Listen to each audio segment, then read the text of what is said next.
తాకట్టులో ఉన్న బంగారాన్ని విడిపించి ఆ రోజు ఆన్లైన్ రేటుకే మేము కొంటాం. Sharma gold company.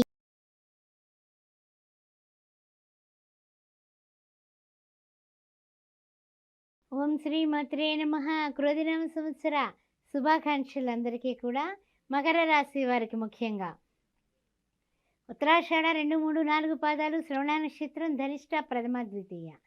ఆదాయం చూస్తే 14, వ్యయం చూస్తే 14, రాజపూజ్యం చూస్తే 3, అవమానం 1. అందువలన అన్ని విధాలుగా కూడా యోగదాయకంగా ఉంది ఈ సంవత్సరం అని చెప్పుకోవచ్చు.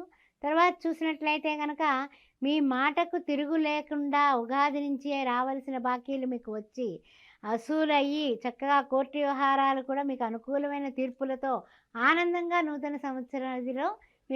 సంవత్సరంలో ప్రయాణం మొదలు పెడతారు. ఈ విషయంలో మీకు తిరుగులేదు. గత బ్రహ్మాండమైనటువంటి పరిస్థితులు, గ్రహ సంచారాలు అనుకూలం, అననుకూల పరిస్థితులు లేవు. ప్రయత్నాలన్నీ కూడా విజయవంతం అవుతాయి. ఈ దేనిలో వేలు పెట్టినా కాలు పెట్టినా కూడా విజయమే. గత సంవత్సరం కన్నా ఉత్సాహంగా ఉంటారు, ఉల్లాసంగా ఉంటారు. ఆరోగ్యం బాగుంది, మంచి ప్రయత్నాలన్నీ ఫలిస్తాయి. వృత్తి, ఉద్యోగ, వ్యాపారాలలో శ్రమకి సంబంధించినటువంటి ఫలితాలు ఇప్పుడు మీరు తినడానికి రెడీగా ఉండండి, ఆ ఫలాలు అనుభవించడానికి రెడీగా ఉండండి. ఆ తర్వాత ముఖ్యంగా రాజకీయ నాయకులు చాలా చక్కగా వాళ్ళ అభిమానించే ప్రజలని చేరుకుని ఆనందాన్ని అనుభవిస్తారు. పదవిల్లో ఇంకా పెద్ద పదవులకి వెళ్ళి రాణించే పరిస్థితులు వస్తాయి. వివాహాది శుభకార్యాలు నిర్విఘ్నంగా సాగిపోతాయి. తర్వాత ఏమిటంటే కనుక ఆర్థిక పరిస్థితులు సంతృప్తి కలిగిస్తాయి. శత్రువుల్ని జయిస్తారు. సంతానాభివృద్ధి, స్పెక్యులేషన్స్లో మీకు తిరుగులేదు. అంతా బాగుంది, ఆరోగ్యం బాగుంది. ఇలా సాగిపోతే భగవంతుడా నీకు చాలా కృతజ్ఞతలు అనే ఆనందంలో ఉండగా జూన్ నెల మధ్యలో ఉద్యోగస్తులకి స్థాన చలనం కలుగుతుంది. గృహంలో మార్పులు వస్తాయి. స్త్రీల వలన విరోధాలు వచ్చేటటువంటి ప్రాబ్లమ్స్ ఉన్నాయి.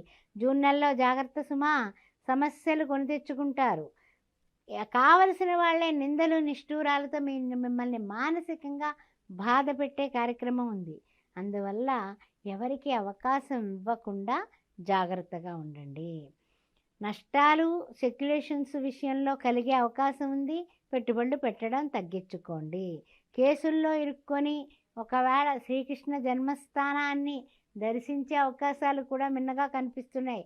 జాగ్రత్త జాగ్రత్త జాగ్రత్త. అదేవిధంగా ఇబ్బందులు లేకుండా వివాహాది శుభకార్యాలు పూర్తి చేశామనుకుంటే ఇంకా ఏదో విషయంలో ఏదో తక్కువ చేశామని మన బంధువులు, మన మిత్రులు, మనకు కావలసిన కొత్త బంధువులు నిష్ఠూరాలు, నిందలు వేసే అవకాశం కనపడుతుంది. మన పరిస్థితులు బాగుంటే ఓడమల్లన్న, పరిస్థితులు బాగోకపోతే ఇంకొకటి అంటారు కదా, ఆ విధంగా కనిపిస్తుంది. శత్రువుల వలన ఇబ్బందులు, ట్రాన్స్ఫర్స్ వలన ఇబ్బందులు, అనారోగ్య పరిస్థితులు ఇవన్నీ కూడా మీకు సెప్టెంబర్ వరకు ఒకటే నలుగుడండి. మీకు జూన్, జూలై, ఆగస్టు, సెప్టెంబర్ మధ్య వరకు కూడా మీకు తలకాయ నొప్పులు గట్టిగా ఉన్నాయి. 3 నెలల 15 రోజులు మీకు ఇబ్బందుల కాలం అనుకోండి. 3 నెలలు సుఖపడ్డారు అనుకుంటే 3 నెలలు పైగా మీకు ఇబ్బందులే కనిపిస్తున్నాయి. ఆ తర్వాత చూసినట్లయితే కనుక కొంచెము ఏమిటంటే జాగ్రత్తగా వ్యవహారాలు చక్కబెట్టుకోవడం, విద్యార్థులకి అనుకూలమైన పరిస్థితులు వచ్చేలా గట్టిగా చదవమని చెప్పడం, రైతులకి కార్మికులకి వృద్ధిదాయకంగా ఉంది. ఆ విషయంలో అయితే ఏ విధమైన డోకా లేదు. తర్వాత విషయానికి వస్తే కనుక కొన్ని విషయాల్లో కాస్తంత ఎవరైతే నిందలు నిష్ఠూరాలు వేశారో వాళ్ళందరికీ కూడా బుద్ధి చెప్పే పరిస్థితి మీకు సెప్టెంబర్ మాసంలో కనపడుతోంది. కొంచెం ఆర్థికంగా మెరుగుపడతారు, పరిస్థితులు చక్కబెట్టుకుంటారు, ఆరోగ్యం పర్వాలేదు. వాహన ప్రయాణాల్లో జాగ్రత్తగా ఉండండి. వాహనాల విషయంలో మాత్రం చాలా జాగ్రత్తగా ఉండండి. నవంబర్ వస్తుల్లోకి అన్ని విధాలా యోగదాయకంగా మారిందండి. సెప్టెంబర్, అక్టోబర్ సోసోగా ఉన్న నవంబర్ వస్తుల్లోకి పర్వాలేదు. అదేవిధంగా రాజకీయ నాయకులకి మంచి పదవులు లభించే అవకాశం, ప్రజల్లో ఎక్కువ మీ మీద ఆదరణ పెరుగుతుంది. అదేవిధంగా వాహన ప్రమాదాలు ఉన్నాయి, జాగ్రత్తగా ఉండండి. ఆ విషయంలో కొంచెం నిర్లక్ష్యం చేయకండి. వృత్తి, ఉద్యోగం, ఆరోగ్యం, వ్యాపారం అన్ని విధాలా యోగదాయకంగా నవంబర్, డిసెంబర్ అంతా కూడా మరలా నల్లేరు మీద నడక బండిలాగా బ్రహ్మాండంగా సాగుతారు. అన్యోన్యత బాగుంది భార్యాభర్తల మధ్య. సెక్యులేషన్లో కూడా ఆదాయాలు పెరుగుతాయి. ఇతరులు అది ఈర్ష్య, అసూయ, ద్వేషం వలన మీకు నెగటివ్స్ వచ్చి చేరి డిస్టర్బెన్స్ వస్తాయి. కొత్త సంవత్సరంలో జాగ్రత్తగా ఉండండి. అందుకని మీ ఆదాయ విషయాలు కానీ, మీ ఇంట్లో విషయాలు కానీ, మీ యొక్క ఆస్తుల వివరణ కానీ, మీ పొదుపుల వివరణ కానీ ఎవరికి చెప్పకండి. కొత్త సంవత్సరంలో డిసెంబర్ నుంచి కూడా బాగుంది, కానీ మీరు ఎవరికి షేర్ చేయకండి. గుర్తుపెట్టుకోండి. పక్కలో బల్లెంలా ఉంటారు, వాళ్ళే మన శత్రువులు. గుర్తుపెట్టుకోండి. ఇంటా బయట సామాన్యంగానే ఉంది అన్నట్టుగానే మాట్లాడండి. వివాహాది ప్రయత్నాలు జనవరి నెలలో బ్రహ్మాండంగా ఫలిస్తాయి. క్రయ విక్రయాలు జాగ్రత్తగా వ్యవహారం చేయండి. మోసపోయే కార్యక్రమం ఉంది, జాగ్రత్త. పోటీ పరీక్షల్లో విజయం కలుగుతుంది, ఉద్యోగాలు సాధిస్తారు. ఆరోగ్యం, ఆర్థికం సామాన్యంగా ఉంటాయి. ఫిబ్రవరి నెలస్తులోకి సమిష్టిగా కుటుంబంలో ముందుకు వెళ్ళాలనే ప్రయత్నాలు, అందరూ కలిసి కూర్చొని ఆలోచించుకొని మంచి నిర్ణయాలు తీసుకుంటారు.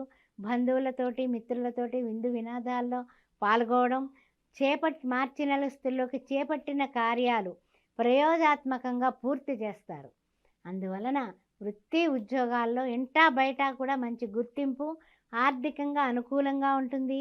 స్థలం కానీ ఇల్లు కానీ కొనుగోలు చేయాలి అనే పరిస్థితులు వస్తాయి. ఆ విధంగా నూతన వ్యాపారాలు ప్రారంభించి కొత్త సంవత్సరం వస్తుల్లోకి అన్ని విధాలుగా కూడా మీరు ఉన్న స్థితి నుంచి ఉన్నత స్థితికి ఎదగగలరు. మార్చి నెలలో ఆ విధమైన మంచి పరిస్థితులు ఉన్నాయి. విష్ణు సహస్రనామాన్ని ప్రతిరోజు వినడం కానీ, పారాయణ చేయడం కానీ మానకండి. శ్రీరామ రామ రామేతి రమే రామ మనోరమే సహస్రనామ తత్తుల్యం రామనామ వరాన్ని. జై శ్రీరామని రాస్తూ ఉండండి. గురువారం నాడు అన్నదానం చేయడం, పేదవాళ్ళకి లడ్డూ ప్రసాదం పంచిపెట్టడం, గురుచరిత్ర పారాయణ చేయడం, నమక పారాయణ వినండి. సోమవారం నాడు తప్పనిసరిగా సుబ్రహ్మణ్య ఆరాధన కూడా చేసుకుంటూ ఉండండి. ఏది వీలైతే అది చెయ్యండి. దైవ సహాయంతో అన్నిటినీ కూడా తట్టుకుని నిలబడతారు.